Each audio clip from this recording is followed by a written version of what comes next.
Okay, so this is the second half of Homer's Palm Tree at Nassau for the upper grades. I'm really sorry, I did not know that my dear little phone had stopped recording on me.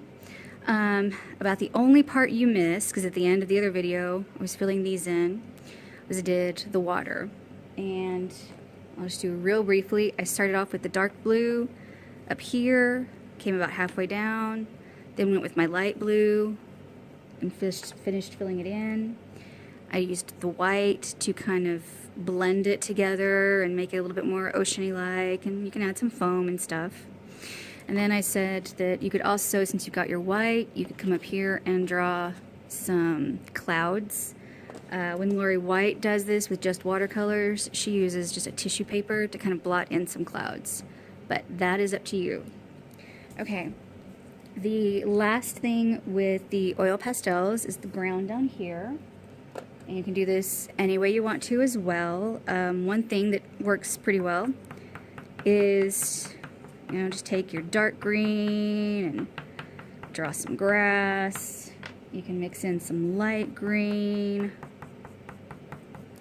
On this one, you can even pull in a little bit of orange, brown, just whatever kind of mixture you think will work for you and your grass. Alright, let's get to the watercolor part. So, what you're going to do is get some water and you're going to put it kind of up here in the lid.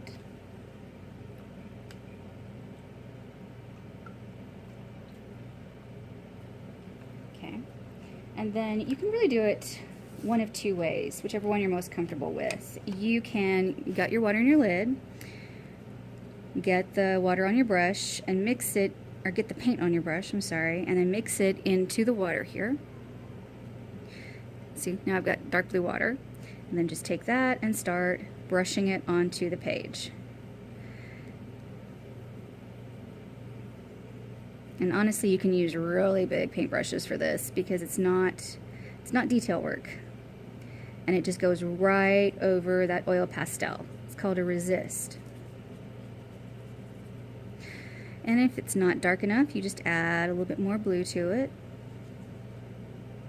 Another way that you can do things is if you, and this is kind of fun for the kids if you've got time, you paint with just plain water first.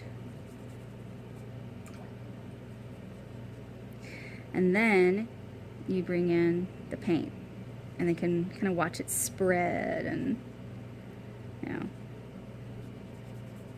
it's just something cool and different. Either way, it's up to you, however you want to do that. The idea is just to get kind of a light blue background. And like I said, it will just separate, it'll go right over your oil pastels and not deposit any color there. You could also do the same thing down here for the water if you do less oil pastel, and then you can go over it with the watercolor. You can do the same also with the ground, just do like a green or a yellow. And that is our plum trees at Nassau with Winslow Homer for the upper grades. Sorry about the two videos split, but hopefully I didn't throw you off too bad. If you have any questions, just give me a call. Thanks, bye.